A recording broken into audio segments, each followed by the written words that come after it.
Dilansir dari ayobandung.com, saat ini pemerintah tengah menyiapkan regulasi terkait perubahan skema dana pensiunan bagi para ASN PNS.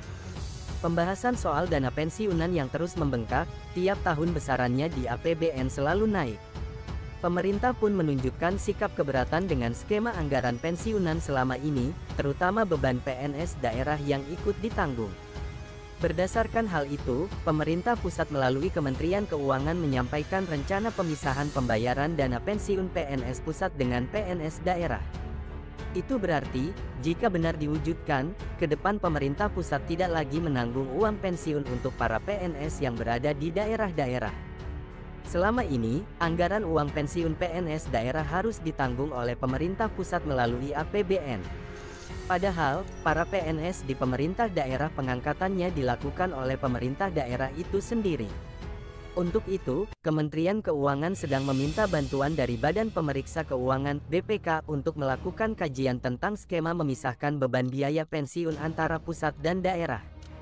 Maka diharapkan, rekomendasi BPK dapat dijadikan bahan bagi pemerintah pusat dalam melakukan identifikasi skema kewajiban pemerintah pusat dan pemerintah daerah dalam pembagian pembayaran uang pensiun. Sekedar diketahui, beban anggaran untuk pensiunan PNS selama 5 tahun terakhir terus meningkat. Berdasarkan data yang ada, di tahun 2022 ini pemerintah pusat menggelontorkan dana hingga 119 triliun rupiah untuk dana pensiunan.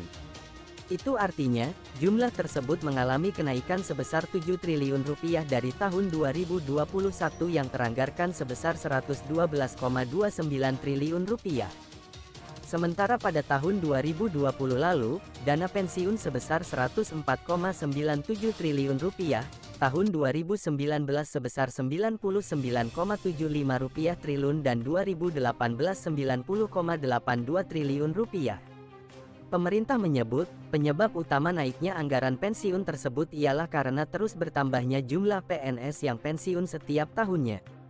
Hal lainnya, karena angka harapan hidup masyarakat Indonesia dan tingkat kesehatannya semakin baik. Namun, sebelum pemisahan anggaran pensiun PNS pusat dan daerah disahkan, saat ini pemerintah terus berupaya mengubah skema dari sistem Pay As You Go menjadi fully funded. Untuk itu, pemerintah terus mempelajari skema dan pola, untuk menemukan konsep yang terbaik terkait kebijakan dana pensiun.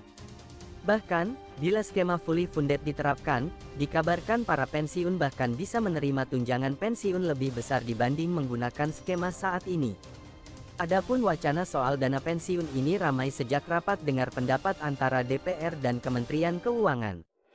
Dilansir dari laman Naik Pangkat, staf ahli Menteri Keuangan menyampaikan bahwa setiap tahun pemerintah mengalokasikan dana pensiun yang dimasukkan dalam pos anggaran belanja pegawai. Di mana tahun ini, anggaran yang dikeluarkan pemerintah pusat sebesar 136,4 triliun rupiah.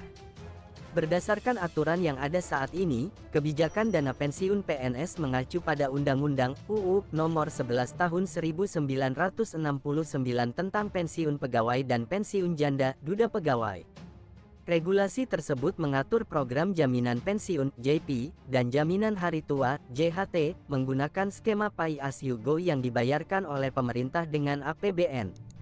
Berdasarkan pada UU tersebut, setiap bulan PNS dikenai potongan 8% dengan rincian 4,75% untuk program jaminan pensiun dan 3,25% untuk program jaminan hari tua. Untuk iuran sebesar 4,75%, jumlah itu merupakan akumulasi iuran pensiun AIP dan bukan dana pensiun. Di samping itu, untuk iuran 3,25% telah dikelola PT Taspen dan diterimakan sekaligus saat seorang PNS pensiun. Berdasarkan keterangan Direktur Jenderal Anggaran Kementerian Keuangan, selama lembaga baru itu belum terbentuk, maka iuran PNS untuk masa tuanya saat ini masih dikelola oleh PT Taspen. Di mana potongan iuran dari PNS tersebut tetap diakumulasikan dan dikelola terpisah, hingga saatnya pemerintah membentuk lembaga tersebut.